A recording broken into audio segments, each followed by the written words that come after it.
ઓમ શ્રી પરમાત્મને નમઃ. આપ સાંભળી રહ્યા છો આપણી યુટ્યુબ ચેનલ ધાર્મિક. એમાં આપ સૌનું હાર્દિક સ્વાગત છે.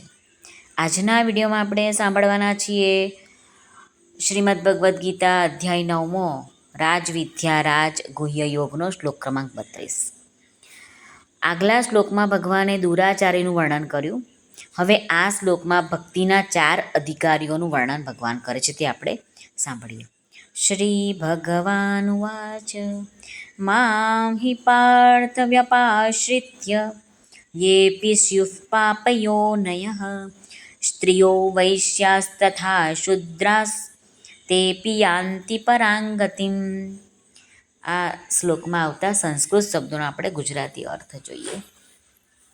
પાર્થ એટલે હે પૃથાનંદન, પૃથાનો દીકરો, એટલા માટે એમને પાર્થ કહ્યું છે. યે એટલે જે, અપી એટલે પણ, પાપ યોનઃ પાપ યોનિઓ વાળા, સ્યુહુ એટલે હોય, વૈશ્યાહા એટલે વૈશ્યો, શુદ્રાહા એટલે શુદ્રો, અપી એટલે પણ, મામ મારે, વ્યપાશ્રિત્ય સર્વથા મારા શરણે થઈને, હિ એટલે નિઃસંદેહ, પરામ પરમ, ગતિમ ગતિને, યાંતિ પામે છે. આ શ્લોકનું આપણે ગુજરાતી ભાષાંતર જોઈએ તો શ્રી ભગવાન અર્જુનને કહે છે, પાર્થ, સ્ત્રીઓ, વૈશ્યો, શૂદ્રો તથા પાપ યોનિઓ જેવા કે ચાંડાલ આદિ જે કોઈ પણ હોય તેઓ પણ જો મારે શરણે જઈને પરમ ગતિને જ પામે છે. હવે આપણે રામસુખદાસજી મહારાજ સાધક સંજીવનીમાં વર્ણન કરે છે, તે આપણે ટૂંકમાં સમજીએ. મામ હિ પાર્થ વ્યપાશ્રિત્ય યેપિ સુઃ પાપ યોનયઃ. જેમના આ જન્મમાં આચરણો ખરાબ છે કે આ જન્મમાં પાપી છે તેમને ભગવાને આગળ દુરાચારી કહ્યા છે. પણ જેમના પૂર્વજન્મના ખરાબ આચરણ છે, પૂર્વજન્મના પાપી, એમને જૂનું પાપ ભોગવવા માટે નીચ યોનિમાં આ જન્મે ઉત્પન્ન થયા છે, તેમને ભગવાને અહીં પાપ યોનિ કહ્યા છે. એટલે કે પાપ યોનિ કોને કહેવાય? તો કે જેમાં અસુર, રાક્ષસ, પશુ પક્ષી વગેરે બધાને લઈ શકાય છે. અને એ બધાને ભગવદ્ ભક્તિના અધિકારી માનવામાં આવે છે. શાંડિલ્ય ઋષિ પણ કહે છે કે જેવી રીતે દયા, ક્ષમા, ઉદારતા વગેરે સામાન્ય ધર્મોના બધા મનુષ્યો અધિકારી છે, તેવી જ રીતે ભગવદ્ ભક્તિના નીચામાં નીચી યોનિથી માંડીને ઊંચામાં ઊંચી યોનિ સુધીના પ્રાણીઓ અધિકારી છે.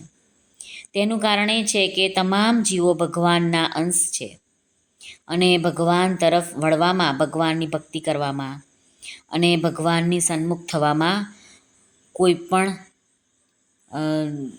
ને એનો અધિકાર છે. પ્રાણીઓની યોગ્યતા, અયોગ્યતા વગેરે તો સાંસારિક કાર્યોમાં છે, કારણ કે આ યોગ્યતા વગેરે બહારના છે અને પાછળથી મળેલા છે. જેઓ હૃદયથી ભગવાનને ચાહે છે તેઓ બધા જ ભગવદ્ ભક્તિના અધિકારી છે. એવો પાપ યોનિવાળાઓ પણ ભગવાનને શરણે થઈને પરમ ગતિને પ્રાપ્ત થઈ જાય છે અને પરમ પવિત્ર બની જાય છે. જ્યારે મનુષ્ય પોતે આર્ત બનીને પ્રભુને પોકારે છે તો એ પોકારમાં ભગવાનને દ્રવિત કરવાની જે શક્તિ છે તે શક્તિ શુદ્ધ આચરણોમાં પણ નથી.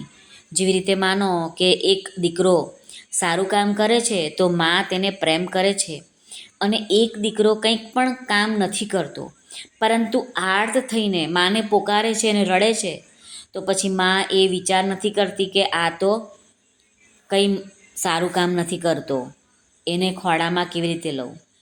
એ તેના રડવાને સહી નથી શકતી અને ઝટ લઈને ખોળામાં લઈ લે છે.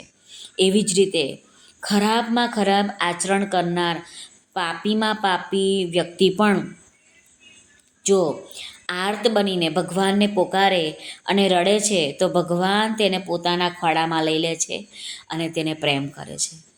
આનાથી એ સિદ્ધ થયું કે મનુષ્ય ભગવાન તરફ પ્રયાણ કરે છે તો તેને આ જન્મમાં પાપો પણ વિઘ્ન નથી કરી શકતા.